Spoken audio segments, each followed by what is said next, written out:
Now, Ryno, maybe you can tell me, in preparation, what kinds of things do you have to prepare for? I think firstly, physically, there's very specific preparation because you're running at altitude. You're running at typically 3,000 meters above sea level for that full 200 kilometers. Also very terrain specific. I mean, it's either very steep ups, very steep down. There's no real paths up there. So a big part of the preparation was physical, but also, I mean, obviously you have to be as fit as possible, but train in specific terrain that would simulate what you would eventually end up being challenged with. So we actually, Ryno and myself, spend a lot of time in the Drakensberg training together. Okay. But then also on the navigation side, knowing the best possible route, spending years, literally Ryno and I probably built up 2 years up to this event, but even before that I've been in the Berg since after school days. And literally just over years build up what we believe is the most optimal route to get from point A to B on the specific traverse. So combining the skills of navigation with being as physically well prepared as possible, and then also just if you're going to run with somebody for 40 hours, you've got to really know that person as well. So a lot of our time also was spent just two friends getting to know each other. Okay, now what was the training like? Like what was the actual nitty-gritty of your training?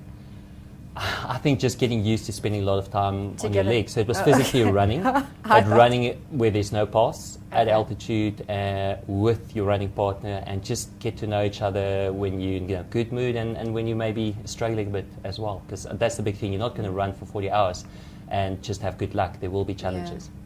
Okay, I know there's a lot of logistics that go into breaking a world record. What were some of the rules? The Drakensberg Traverse as a concept was designed in 1999 by two brothers, the Robenheimer brothers, and they specify that you start at the Sentinel car park, touching the perimeter fence, and then crossing the escarpment from north to south, and you have to summit 6 peaks, and then eventually go down a very specific pass, Tomato Pass, and then to the Bushman's Neck border post. So you have to, how you combine these points are completely up to you, but you have to visit those points, yes. Okay. Now, Dean, could you communicate with them while they were running in your film? No, we didn't communicate directly with them, but there's a few reasons for that. Logistically, it would be quite tough. Like these guys were taking out jackets and stuff for weight, so we weren't going to add on any gear with them. As well as it was really important for Ryno and Ryno to maintain authenticity with the idea of the DGT. It has always been a really small, close-knit community of guys just going out into the mountains. So guys would drive up on a Friday evening and head off and phone their wives on the Sunday or the Monday when they actually finished. So we didn't want to be communicating with them because we didn't feel it was fair to any previous record holders. But we did have GPS tracking, so they carried a thing called a yellow brick, and then every 10 minutes or so there was coordinates going out.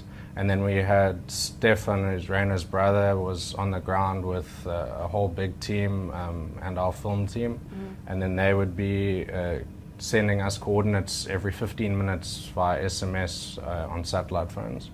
So that gave us quite a good gauge of the area that they were in. But even then, every 15 minutes getting coordinates, you would fly over with a helicopter and you wouldn't be able to see a thing because the landscapes are so huge and they're so small. So even with that, it was still quite tough.